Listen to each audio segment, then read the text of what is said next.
MACD is the abbreviation for Moving Average Convergence Divergence. The MACD consists of two components.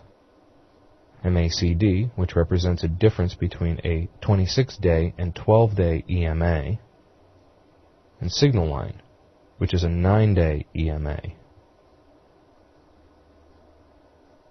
What does it indicate to us? Well, open a long position when the MACD rises above its signal line. Open a short position when the MACD falls below its signal line.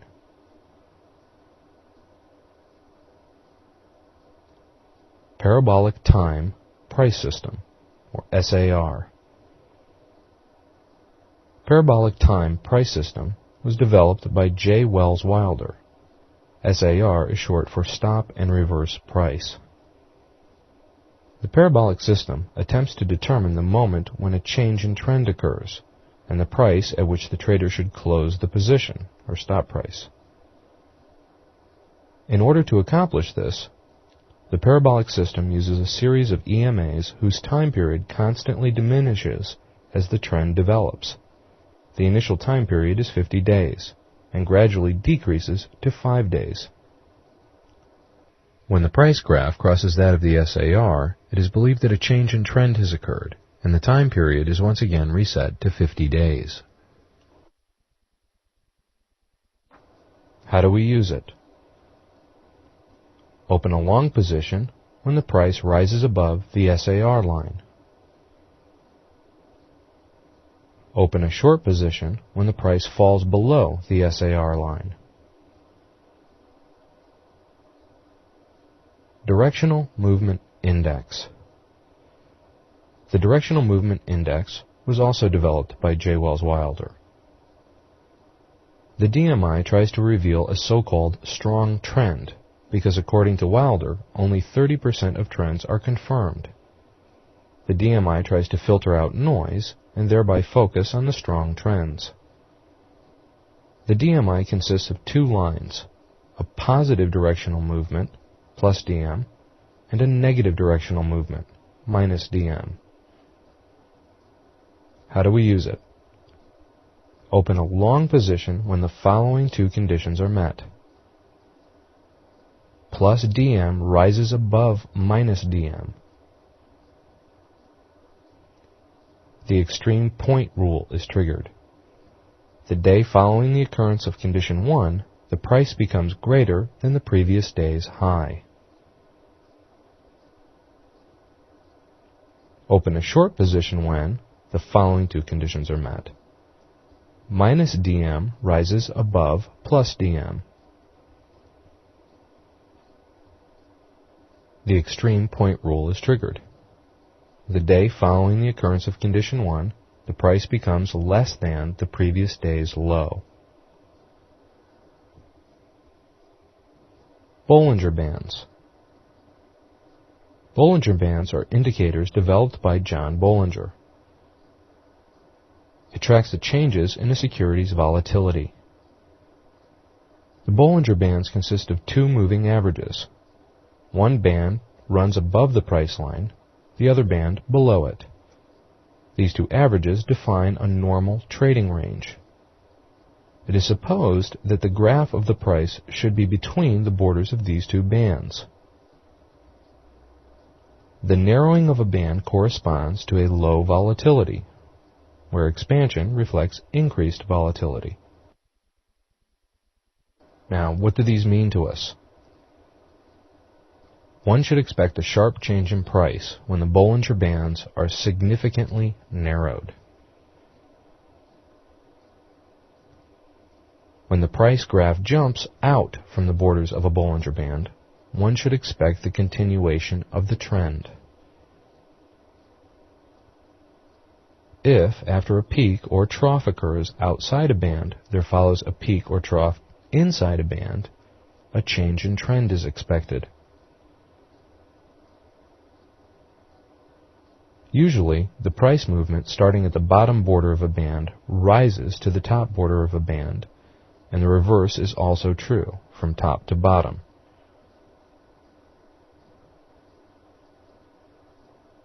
Price rate of change. Price rate of change is the most basic of the momentum indicators. In order to calculate ROC, we must take the last day's closing price and divide it by the closing price having occurred n days ago, with n equaling the time period used. For example, if today's closing price is 50 points, and the closing price 20 days ago was 40 points, the 20-day price rate of change equals 50 divided by 40, equaling 1.25. The concept behind price rate of change is based on the principle of recurring cycles. This is why when we look at the price rate of change chart, we see an oscillation.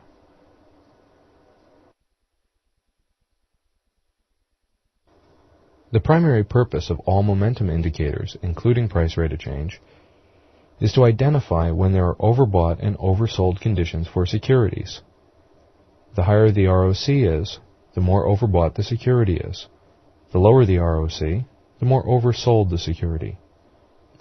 When working with momentum indicators, it should be remembered that an overbought condition does not necessarily lead to a change in an uptrend. It is only one of the preconditions for change, as a security cannot be overbought indefinitely.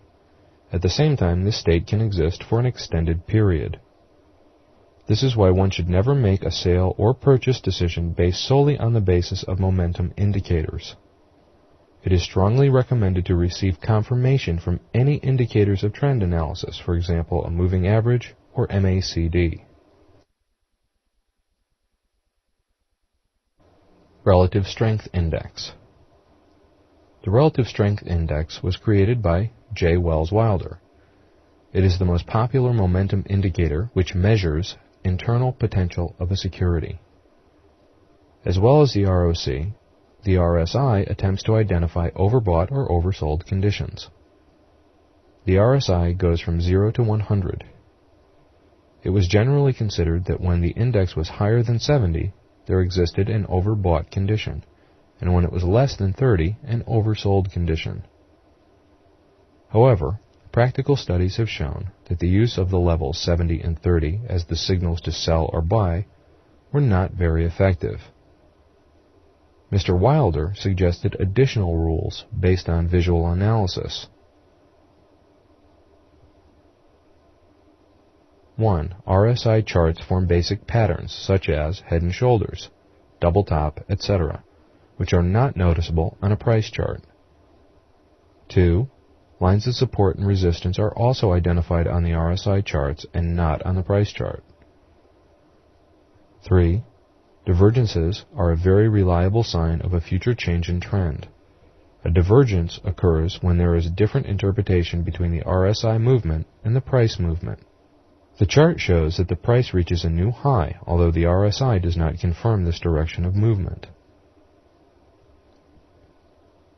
Failure swings are the breaking through of support or resistance lines as reflected on an RSI chart, but not on a price chart.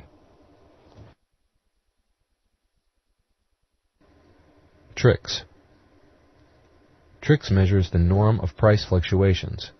However, for its calculation, it does not use the price, but rather its triple EMA. The use of the triple EMA allows for the filtering out of additional noise in order to reveal the trend in its clearest possible view. So how do we use it? The tricks reverses it, therefore positions can be opened as soon as the tricks changes direction. Another way of using tricks is to draw a signal line similar to the one used in the MACD. That could be a 9-day moving average of the tricks indicator itself. When the tricks rises above the signal line, it's a buy signal. And when it falls below the signal line, it's a sell. Fibonacci Studies. Graphical Fibonacci studies are used in technical analysis as indicators of cycles and of support and resistance lines. There are several Fibonacci studies. Time zones, arcs, fans, and retracements. All of these studies are based on an interesting discovery made by an Italian mathematician, Leonardo Fibonacci, who lived in the 12th century. While studying the Egyptian pyramids, he established a numerical pattern. Fibonacci numbers are a numerical sequence in which each subsequent number is equal to the sum of the previous two. Here's a sample. The Fibonacci numbers have a lot of mysterious properties.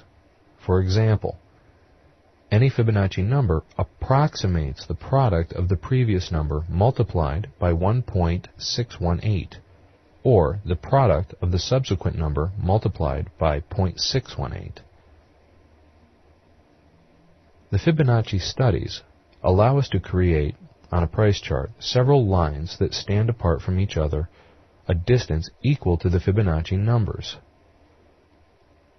For instance, Fibonacci time zones represent vertical lines spaced at intervals of 1, 2, 3, 5, 8, 13, etc. The interpretation of Fibonacci studies in technical analysis is based on two assumptions. 1. The changes in trend occur regularly on the borders of the Fibonacci lines. 2. The Fibonacci lines also serve as levels of support and resistance. On-balance volume. The OBV was first described by Joseph E. Granville in 1976. This indicator belongs to the market strength group. The OBV tries to draw a correlation between volume and price. When the closing price is greater than that of the previous day, volume is added to the previous OBV value. If the closing price is lower than that of the previous day, volume for this trading session is deducted from the previous OBV value. If the closing price equals that of the previous day, nothing is done. In other words, OBV tries to detect whether the trading volume contributes to the growth or decline of stock. It's believed that the OBV is a leading indicator. That is to say, that the OBV changes prior to the price. This is why the interpretation of this indicator is based primarily on visual analysis. Failure swings and divergences used for the interpretation of RSI are also applied to OBV. Gann studies.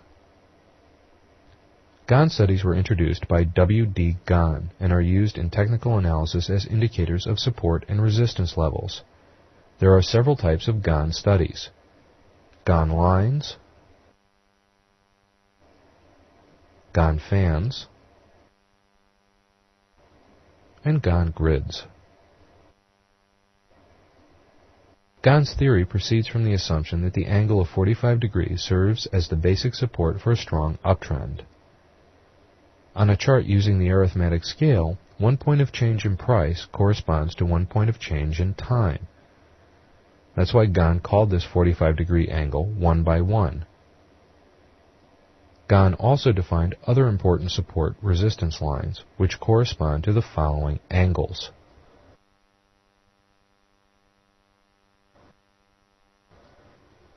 What can the Gann studies tell us? If the price falls below the 1 by 1 angle, the change from an uptrend to a downtrend is at hand. Other angles are considered to be transient support and resistance lines. If the price breaks through one of the angles, it is justifiable to expect that it would continue its move to the following angle. At this point, we've finished our ABCs. Now let's get down to business. We'll begin by choosing a broker. Individual traders can participate in the markets only through a brokerage. Today, brokerage services on the Internet are offered by dozens of companies. In the next chapter, we're going to discuss the major requirements for opening an account. We'll look at a comparison table which shows us the minimum capital necessary for opening an account with different brokerages. We'll also look at comparative data regarding the size of commissions that these firms charge for trades. All of these points will help make an educated choice as to the type of broker and services that best suit individual needs.